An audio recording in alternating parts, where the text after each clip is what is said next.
He didn't know what stunned him more, the melody or the truth behind it.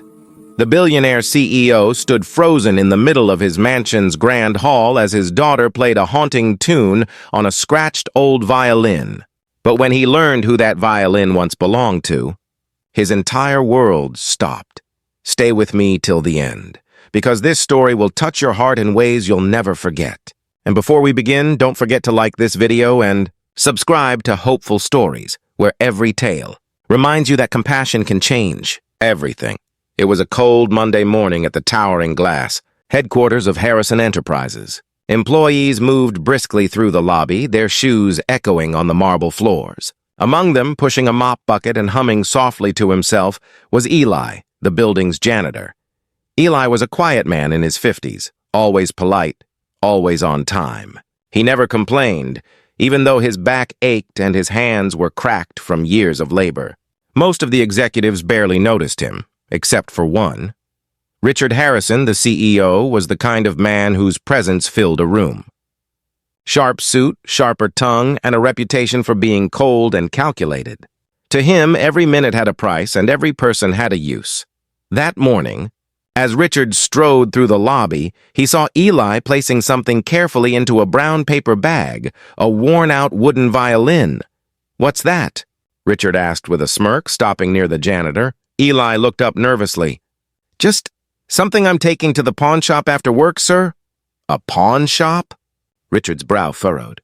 "You play the violin?" Eli nodded slowly. "Used to. It belonged to my son. I need the money for rent this month." Richard chuckled, shaking his head. "You're pawning an old violin? Seems like a waste of time. Who'd want that piece of junk?" Eli flinched but said nothing. He simply gave a small, sad smile and replied, "Sometimes what looks worthless to one person means everything to another." Richard shrugged and walked off. "Well, good luck with that," he muttered.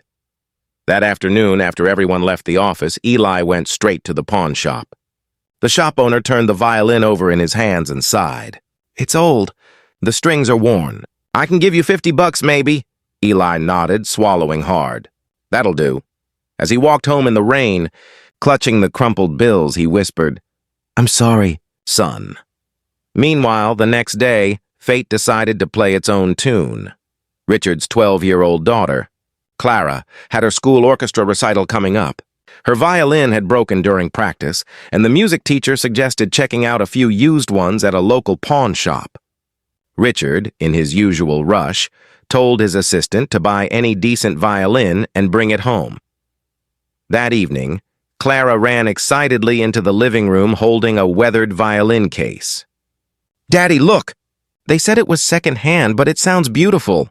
Richard barely looked up from his laptop. "That's fine, sweetheart." "As long as it works." Clara tuned it carefully and began to play. And that's when Richard looked up. The sound that came from that violin was unlike anything he'd ever heard. It wasn't perfect. The notes trembled, cracked slightly, but there was something about them. Something human. Something filled with grief, love, and memory. It was hauntingly beautiful. When Clara finished, she smiled. "Isn't it wonderful, Daddy?" Richard nodded, strangely moved. "Yes, it is." But when he noticed a small engraving on the inside of the violin's case, his expression changed. It read, "For my boy Samuel, may your music live forever, Dad." Something about those words lodged in his heart like a thorn. That night he couldn't sleep. Who was the man who'd given this violin to his son? And why did that name, Samuel, feel heavy in his chest? He didn't know yet. But soon he would.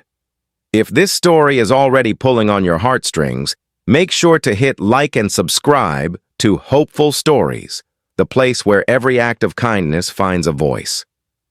Now let's see what happens when truth meets compassion. The next morning, Clara's school held its annual recital. Parents filled the auditorium, chatting excitedly as the students tuned their instruments. Richard sat proudly in the front row, phone in hand, ready to record. When it was Clara's turn, she walked onto the stage, clutching the same weathered violin. The spotlight hit her face, pure, innocent, and glowing with confidence. She began to play. The hall fell silent. The melody floated through the air, soft, trembling, yet so full of life it made Richard's chest tighten. The tune was sad, but it carried hope too, like sunlight breaking through a storm. When she finished, the audience erupted in applause. But Richard didn't move. He just sat there, eyes glistening. Something inside him broke open. After the show, as people mingled, a familiar voice spoke behind him. "That violin, it's hers now, isn't it?" Richard turned. Standing there, still in his janitor's uniform, was Eli. "You," Richard whispered. "You pawned it." Eli nodded slowly. "It belonged to my son, Samuel. He passed away 2 years ago. Music was his dream. I couldn't listen to him play anymore, it hurt too much. But I didn't want to let it rot in a corner. Maybe someone else could bring it to life again." Richard was speechless. His throat closed up as he realized what his daughter had been playing. Not just an instrument, but a father's memory, a boy's legacy. I'm sorry," Richard stammered. "I shouldn't have judged you." "I didn't know," Eli smiled faintly. "Most people don't, sir. But that sound you heard today? That was my boy's song. And now it's hers." For a long moment, they just stood there, two fathers connected by music and loss. Then Richard did something unexpected. He reached out his hand. "Eli, how would you like to work with us full-time? In our Music Outreach Foundation, we fund instruments for kids who can't afford them." Eli blinked, stunned. You'd really do that?" Richard nodded. "Your son's music deserves to live on, and so does your kindness." Months later, Eli became a beloved part of the company's outreach team, helping hundreds of children discover the power of music. Clara often visited him to practice, and together they played Samuel's melody, the tune that had changed everything. And every time they played, Richard stood quietly by the door, eyes closed, listening.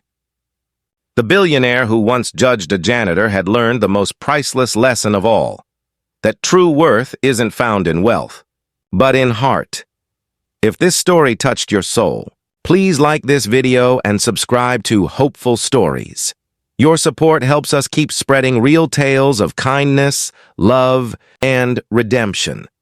Stories that remind us all that even the smallest act of understanding can create music that lasts forever. Would you like me to turn this into a YouTube narration script format next, with pacing cues, background music suggestions, and emotional tone directions for a narrator's voice? It'll make it production ready for your channel.